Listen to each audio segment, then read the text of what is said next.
Hola a todos y bienvenidos un día más al canal. En el vídeo de hoy vamos a explicar las relaciones fundamentales de los engranajes cilíndricos. Para entender bien este vídeo, antes de nada os recomendaría ver el anterior en el que explicamos la nomenclatura de los engranajes, ya que en este vídeo vamos a utilizar directamente esos nombres sin explicar a qué se refiere cada uno. Además, también os recomendaría ver antes el vídeo en el que explicamos los axoides en los engranajes, porque precisamente el axoide define si un engranaje es cilíndrico o no, y muchos de los conceptos que vamos a ver se basan en ese axoide cilíndrico.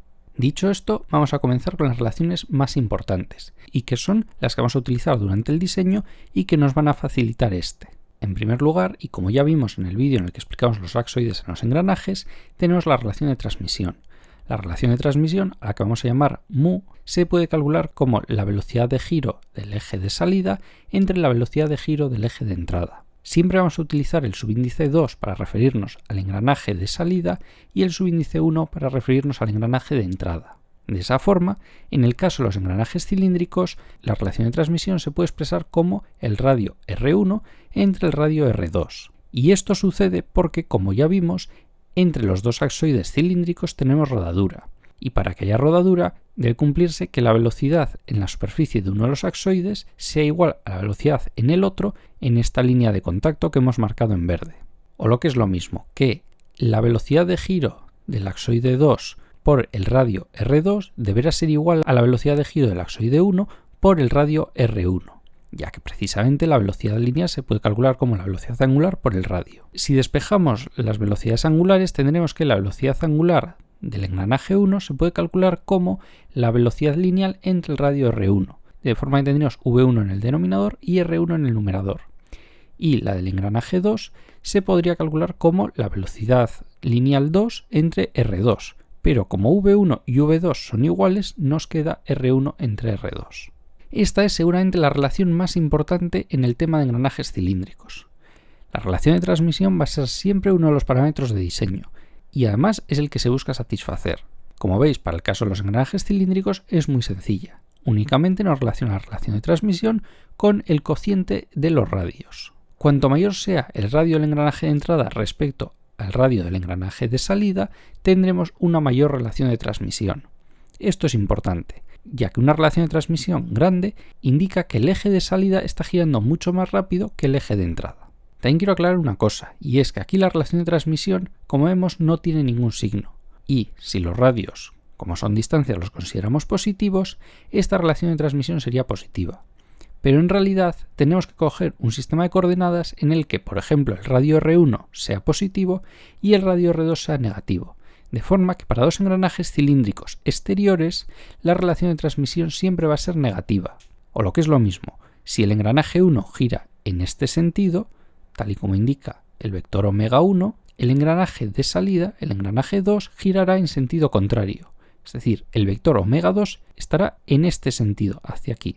Y siempre se va a cumplir. Si tenemos una relación de transmisión positiva, quiere decir que uno de los dos engranajes es exterior, o que no estamos teniendo en cuenta el signo y que estamos dando la relación de transmisión en valor absoluto. Pero en ese caso tendríamos que indicar de alguna forma que nos referimos a engranajes exteriores. Otra relación evidente a partir de este dibujo es que la distancia entre los ejes, a la que hemos llamado D, se puede calcular como la suma de R1 y R2.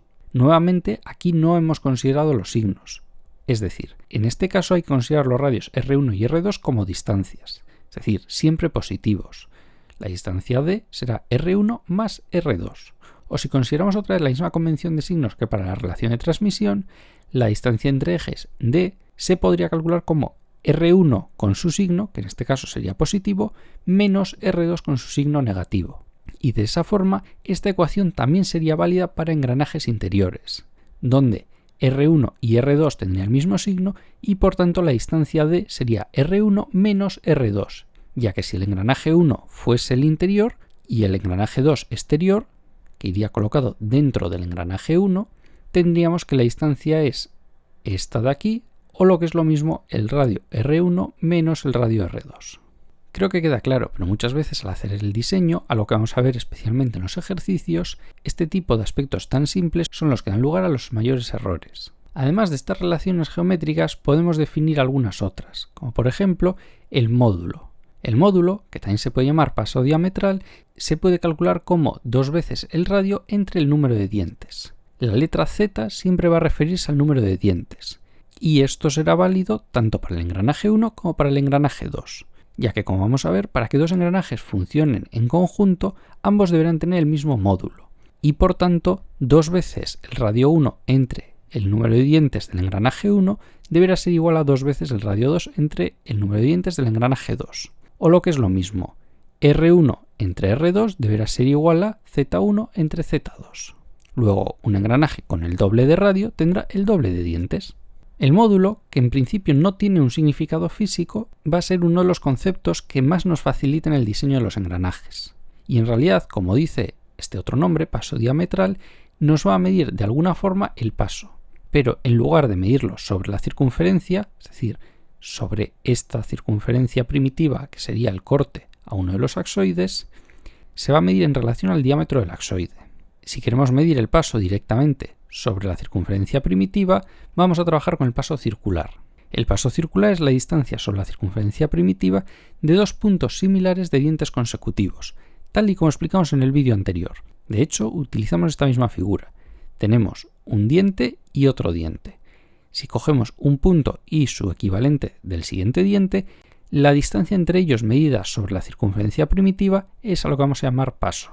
Como digo, paso circular, que no se puede confundir con el paso diametral.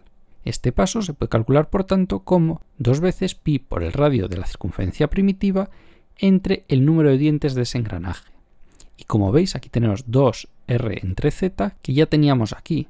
Por eso, el paso se puede calcular como el módulo m por pi. ¿Y por qué trabajamos con el módulo y no con el paso circular? Bueno, en general porque es mucho más fácil, por un lado, realizar el diseño en base al módulo y por otro, normalizar los módulos en lugar de los pasos circulares, ya que el módulo, como no va multiplicado por pi, es más fácil que tenga valores racionales. Aunque evidentemente podríamos haber considerado pasos que sean valores racionales y que el módulo no lo sea. Pero entonces estaríamos trabajando con unos radios que tampoco serían racionales, ya que el número de dientes siempre va a ser un entero. Dicho esto, vamos a ver que hay algunas limitaciones. Una de ellas precisamente es que el número de dientes sea entero. Y ahora vamos a explicar las más importantes. La primera limitación es que los engranajes tienen que engranar correctamente. Es decir, si queremos que dos engranajes funcionen en conjunto, no puede ser que uno sea muy pequeño, con unos dientes muy pequeños, por ejemplo los de un reloj mecánico de pulsera, y el otro sea mucho más grande, por ejemplo un engranaje de un aerogenerador. Está claro que esos dos engranajes nunca van a poder funcionar juntos, porque los dientes de uno son muy pequeños mientras que los del otro son muy grandes. Por eso, para que dos engranajes puedan funcionar en conjunto, los engranajes deben tener el mismo paso. En principio el mismo paso circular, pero como el paso se puede expresar como el módulo por pi, si el paso debe ser el mismo, el módulo será el mismo. Y si el módulo es el mismo, como 2pi es una constante, R entre Z será igual para los dos engranajes, es decir, R1 entre Z1 será igual a R2 entre Z2. De esa forma, la relación de transmisión mu, que hemos dicho que se puede calcular como R1 entre R2, como R1 entre Z1 es igual a R2 entre Z2, tendremos que se podrá expresar también como Z1 entre Z2. Y si tenemos en cuenta esta ecuación, que es con la que más vamos a trabajar de todas, como los valores de Z son enteros, tal y como he dicho, el valor de mu no puede tomar cualquier valor, siempre va a ser racional. Si el número de dientes tiene que ser entero, esto siempre va a ser el cociente de dos números enteros. Y el cociente de dos números enteros siempre es racional. Y además, solo va a poder tener unos ciertos valores concretos, porque el número de dientes, además de ser entero, va a tener unos límites que vamos a ver en un futuro. No puede haber engranajes ni muy pequeños, por ejemplo, de 5 dientes, al menos en las situaciones más habituales, ni tampoco engranajes con muchos dientes. Por ejemplo, un engranaje de 1000 dientes no se puede fabricar con una precisión suficiente. Y en casos en los que necesitemos un número de dientes tan grande o tan pequeño, utilizaremos una transmisión en la que en lugar de montar únicamente dos engranajes tengamos varios. De esta forma, si consideramos que el número de dientes siempre va a tener valores, por ejemplo, entre 20 y 200, aunque ya veremos los límites en futuros vídeos, la relación de transmisión solo va a poder tener los valores que se obtengan al dividir los números entre 20 y 200 entre los números entre 20 y 200 también, y no podrá salirse de esos valores.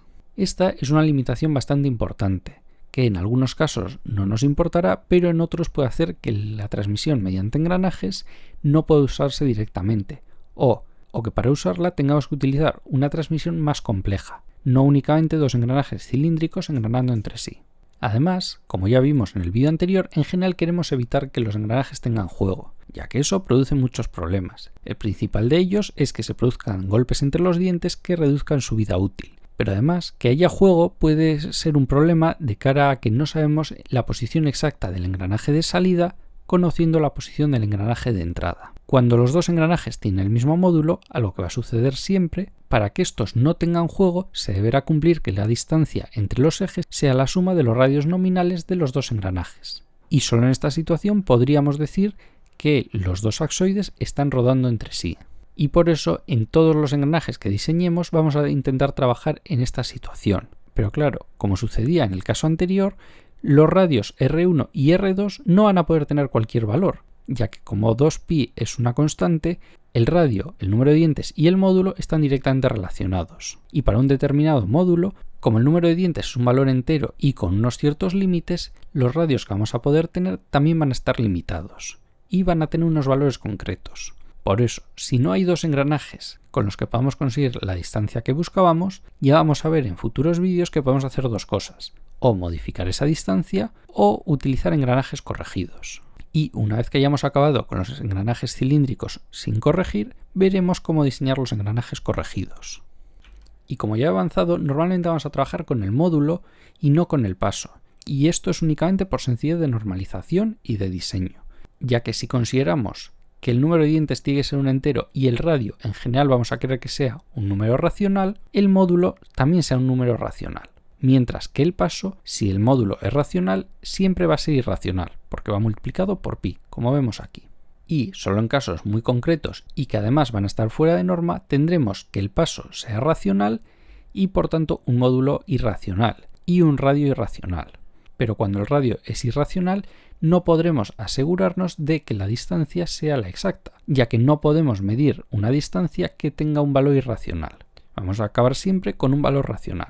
Habiendo visto estas relaciones fundamentales de los engranajes cilíndricos, hemos acabado el vídeo. Como veis, no ha sido muy complicado, pero los conceptos que hemos visto aquí sí son muy importantes de cara a los siguientes vídeos, ya que todo lo que vamos a ver se va a basar directamente en lo que hemos visto ahora.